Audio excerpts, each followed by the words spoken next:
गोदान मोनसे भिडिअ लानानै फिन खेबसे रायजोफोर चेनेलाव फैफिनबावनाय जाबाय। जायफोरा इन्टारेस्ट मोनो नैबे आपडेट्सखौ लालांनो हागोन आरो निश्चय नोंथांमोना मिथिनो मोनखाबाय जानांगौ भिडिअआ माबे टपिकनि सायाव जानो थांगासिनो दङ। थ' बिदिब्ला जागायलांदिनि गोलाव खालामा, आङो टाइटेल आरो थाम्बनेलाव होनानै होखादों। थ' बिदिब्ला जोङो सावरायलांदिनि आरोना। थ' जोङो बयबो मिथिनो मोनखादों रिजाल्टआ जोंहा ओंखारसिगोन आरो रिजाल्ट ओंखारनायनि सिगां जितु इलेक्शननि रिजाल्ट, बे इलेक्शननि रिजाल्टआ ओंखारनायनि सिगां जोङो दा एसे एग्जिट पलखौहाय लानानै गोबांथार ना साংবাদিকफोरा कुइसन खालामगासिनो दङ।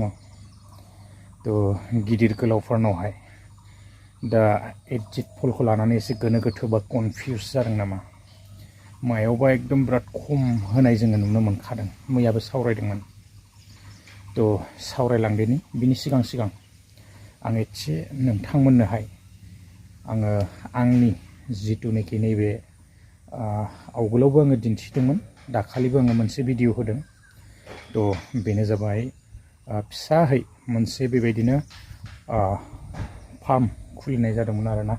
थ' गार्डेन जितुनेखि बेबायदिनो भेनिला आरो लोगोसे चकलेट बा कक'आ, थ' बेबायदिनो गोबां रोखोमनि फुलि थ' गायबायबो माखासे मानि। थ' फ्राय माने एसे देरस्र'जोबनाय बायदियानो जाबाय आरोना। थ' नोंथांमोननो उनाव आङो बे गायनायखिनिखौ बेसेबां देरदों बेखौबो आङो दिन्थिगोन आरो दाखालिबावै आङो फिथाइ थायनाय बेबायदि भिडिअसबो नोंथांमोननो एसे दिन्थिदों। थ' बिदिब्ला आङो दा एसे दिन्थिलांनि आंनि माने नार्सारिखौहाय आरोना।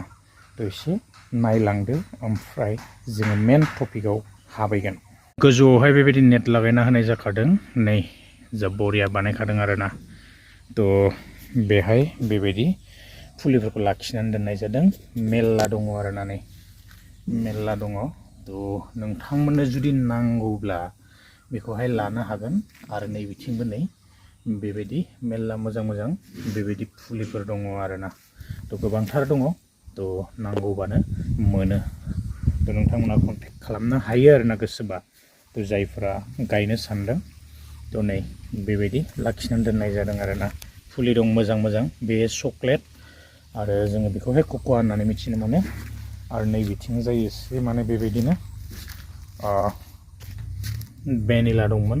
भेनिलाया माने फ्राय गैला, जोबनाय बायदि जाबाय आरोना। बे एसेल'सै, गासिबो जोबजोब्बाय। दानिया फैदो बिदिब्ला जोङो मेन टपिकआव हाबैदिनि। थ' जोङो बे साननैसोआव मिथिनो मोनबाय थाखादों। थ' जोंनियाव बेबायदि माने एग्जिट पलआ एसे गोसोआवहाय गोनो गोथो लाबोगासिनो दङ। थारैनो बेसेबां देरहामारगोन, इउपिपिएलआ बेसेबां देरहागोन, आरो नांगोला बेसेबां देरहागोन, आरो बिबारा बेसेबां देरहागोन ना। थ' जोंनो बेखौ समा खिन्थागोन। दा आं एसे भिडिअ क्लिप्स होलांनो नागिरदों। प्रमद बर' साराहाय मा बुंलांखो एसे भिडिअ क्लिप्सखौ आङो होनानै होदिनि आरोना नोंथांमोननो। थ' आं भिडिअखौ गोलाव खालामला, नेक्स्ट भिडिअ लोगो मोनगोन। भिडिअआ बेसेखिनियानोमोन। रिजाल्टआथ' ओंखारखासिगोन, 4 तारिखसिम जोङो नेनांसिगोन आरोना। थ' आपडेट्सफोर मोनोबा लानानै फैगोन। नेक्स्ट भिडिअ लोगो मोनगोन। गोजोन्थों, बाय। 50টা পাব, কোনোবাই 0 পাব। আসলতে এক্সিট পলৰ কোনো বেছ নাই। এইটো তেখেতসকলে এটা চেম্পল কালেকশ্যন কৰে। কেতিয়াবা কাৰোবাৰ ভাল হয়, কেতিয়াবা বেয়া হয়। কেতিয়াবা দেখিছোঁ দিল্লীত অমুকক দি আছে, নিৰ্বাচন কাউণ্টিংলৈকে বেলেগ দিনা একদম উল্টা হৈ গ'ল। দিছিলে 70টা, পালে 150টা। তাৰপিছত ক'ব যে বাপৰে বাপ কি হৈ গ'ল, ইমান উল্টা হৈ গ'ল, ৰাইজে ভোট নিদিলে নেকি, কিয় নিদিলে, কিয় দিলে। এনেকুৱা ইমান আননেচেচাৰী মানে এটা উৎকণ্ঠা সৃষ্টি কৰাৰ কোনো দৰকাৰ নাই। অহা 4 তাৰিখে ফলাফল হ'ব। যি ফলাফল হ'লেও একচেপ্ট কৰিব লাগিব। খালি কথাটো হ'ল কি যে সকলো ফোন কৰি কৈ আছে EVMটো ঠিকে আছেনে নাই, ক'ৰবাত টেম্পাৰিং কৰিব নেকি, ক'ৰবাত ৰেগিং কৰিব নেকি। ইটো দলে কৈছে সিটো দলৰ পৰা সাৱধান থাকক, ইটো দলে কৈছে সিটো দলৰ পৰা সাৱধান থাকক।